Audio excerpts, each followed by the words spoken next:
Tonight, Dennis Miller's taking a lavish vacation, as is his wont, so we turn to another Saturday Night Live alum for words of wisdom this evening. Joining us now from Los Angeles, man about town, Norm Macdonald. Good to see you, Norm. Happy New Year to you, sir. Oh, Happy New Year. I hope you had a Merry Christmas. We had a great Christmas, and we were saying Merry Christmas quite often. And yeah, in L.A., there I mean, I know you've maybe won the culture war, but in L.A., it's still a little secular progressive. I had carolers come to my house, and I have a feeling they may have been atheists because of some of the carols they sang. Like they sang, "Nothing Rest Ye Merry Gentlemen," and "Hark the Herald Johnson Sings." Yeah, they couldn't get the God in there, you know, and that's the age we live in, that there are certain parts of the country that just not going to get into the Christmas spirit. Now, are you a Democrat? But I love Christmas. I don't like to say I'm a Democrat or a Republican because I don't subscribe to either. You know, like I'm very pro-life, but I'm against the death penalty, so I don't know what you'd call that. Well, pro-life means that you want people to live, and if you're against a death penalty, that's consistent.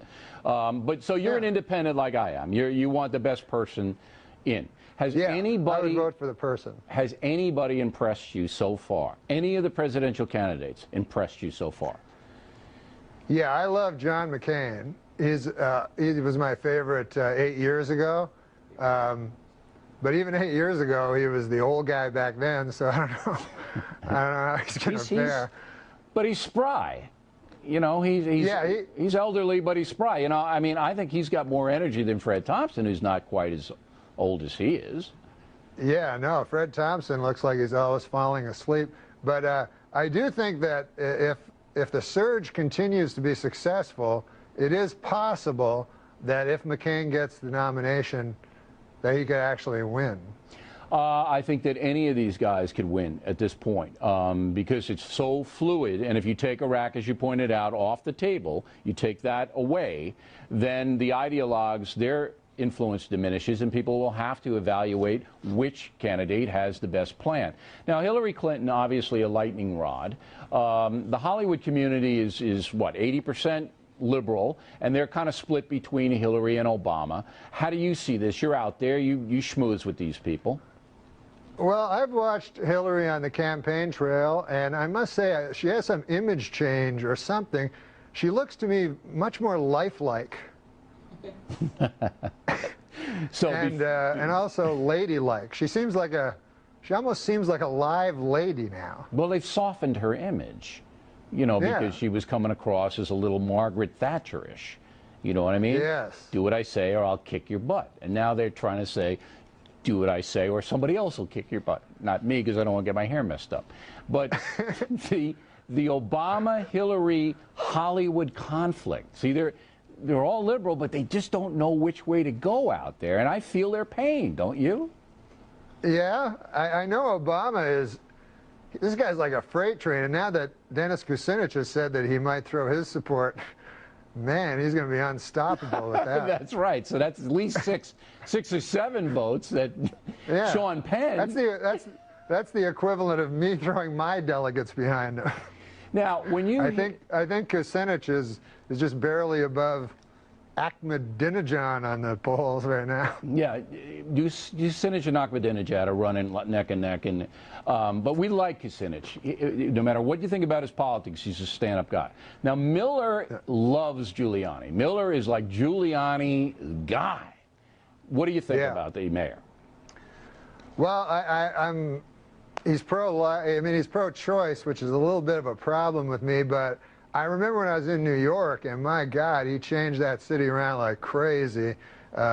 He did such a great job. And I remember like my friends complaining, they were like, oh, Times Square, you know, it lost all its character. But I lived in New York during that time, and Times Square was just prostitutes and junkies and serial killers prowling arcade. I mean, there was, you know, it wasn't character. It wasn't like... That's the liberal platform. They like that Junction. stuff. It wasn't petticoat. That's secular progressive heaven you just described there, Norm. That's what they want. Come on. Yeah. It's diversity, man. It's diversity. Peep Norm shows Macdonald, on everybody. demand. Yeah, that's right. Norm Macdonald. Thanks for filling in for Miller. We appreciate it. Happy New Year to you, Norm. When we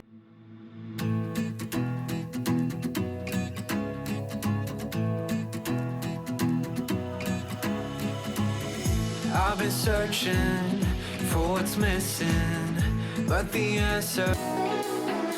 Norm Macdonald, his new program, A Minute with Stan Hooper, debuts on Fox tomorrow at 8:30. Up against the Factor, man. I don't know. I know. It's not easy. So we want them to tape Stan Hooper and watch the Factor. I was going to mention earlier, because I know this is a no-spin zone. You bet. And in the Kozlowski thing, I saw a little bit of spinning. Little bit. And I'd like to say I was also a shareholder at Tyco. And I did get invited to the party in Sardinia. You did? Yeah, and you didn't miss anything. That guy with the giant wings made a clumsy pass at me over by the ice sculpture. I thought you might have been the sculpture there for a minute. What but, I know. Now, you were at Saturday Night Live, okay? Yes, sir. It was a good gig for you, a weekend update and all of that. Yeah. Then you did the Norm show. Yes, sir. I never got to see the Norm show. I never watched it either. No, no one did. No, and it was gone. It was gone. You know what an interesting thing is? That even if no one watches a show, right, it still gets ratings like 1 million people watch the show because people just don't turn their TVs off. Is that right? So if there's nobody in the room, it still clicks in. I guess that's what's happening at CNN. I don't know. But anyway, this show, how do you get 2 shots? Because most people don't get any shots. You know how many comedians are out in L.A. Trying to troll to get a show. And this is another show starring you. How'd you do it? I think pure raw talent. Yeah, they just saw it in you. Huh? Yeah, there's no substitute for that. They had to have you. Yeah. Fox demanded Norm Macdonald. Exactly. Get him. How much control you have over this vehicle? Romano controls his show. Yeah. Romano? Ray Romano. Oh, Ray Romano, right. Of course. You know, right. I know him. Not as talented as you, but he's coming on. He's coming on. How much control you got over this show? Well, I got a lot of control over it. I don't rehearse, so I write all week. Do you write? Yeah. You write the show? How many other writers with you? 5, and they're a crack staff. All right, so the show's going to have an edge because that's what kind of stuff you do. No, it's not going to have an edge. No, it's going to be a bland kind of an Ozzie and Harriet ripoff? No, sir, it's going to be a Green Acres ripoff. I can just see you in the overalls. Yeah. You play a commentator on television. I play a commentator. I hate those guys. Yeah. I don't care for him either. I play a guy that works in New York. You understand? And he does his minute every week. Like Andy Rooney. Not Andy Rooney. He's not a humorist. He extols the virtues of small town life, like Mr. Charles Osgood. Oh. And but he's very disconnected. He goes to parties at William Paley's house. You look a little like Osgood. Run that picture back. Can you put it next to Norm's face? Yeah, I can.